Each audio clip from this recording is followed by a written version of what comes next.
जब कोई न हो अपना सिया राम जपा करना। जब कोई न हो अपना सिया राम जपा करना।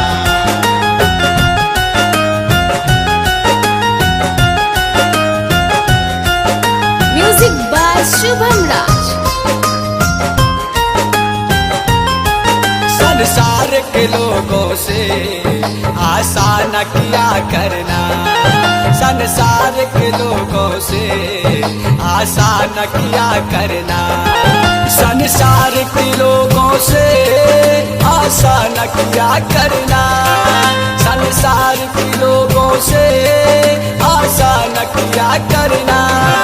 जब कोई न हो अपना, जब कोई न हो अपना सिया राम जपा करना।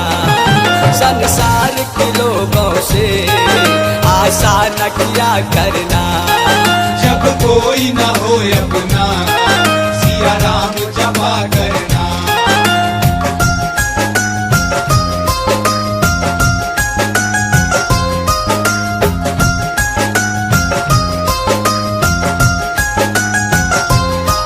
जब कोई न हो अपना सिया राम जपा करना।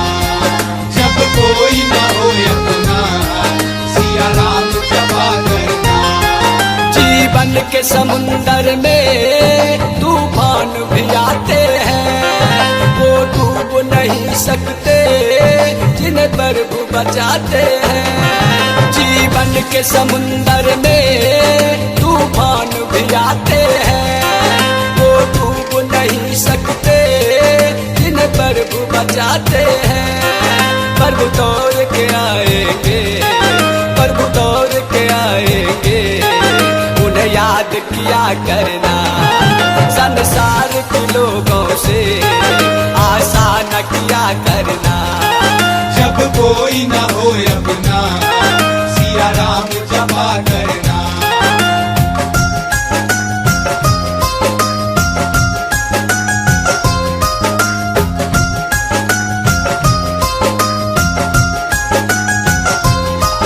जब कोई न हो अपना सिया राम जपा करना। जब कोई न हो अपना सिया राम जपा करना। अरे मत भूलो पगले ये देश बेगाना है। दुनिया में आए हो तुम्हें वापस जाना है। अरे मत भूलो पगले ये देश बेगाना है। दुनिया में आए हो तुम्हें वापस जाना है। माया के चक्कर से, माया के चक्कर से दिन रात बचा करना। संसार के लोगों से आशा न किया करना। जब कोई न हो अपना सिया राम जपा करना।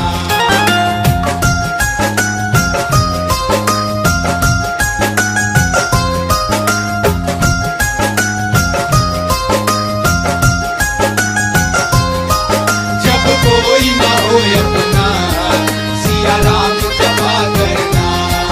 जब कोई न हो अपना सिया राम जपा करना।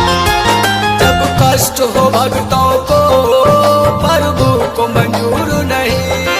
सारे कष्ट को हर लेंगे, दुख आएगा न कभी। जब कष्ट हो भक्तों को प्रभु को मंजूर नहीं।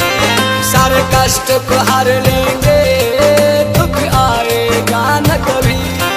भगवान को आता है, भगवान को आता है भक्तों पे दया करना। संसार के लोगों से आशा न किया करना। जब कोई न हो अपना सिया राम जपा करना। सिया राम जपा करना। सिया राम जपा करना। जब कोई न हो अपना सिया राम जपा करना।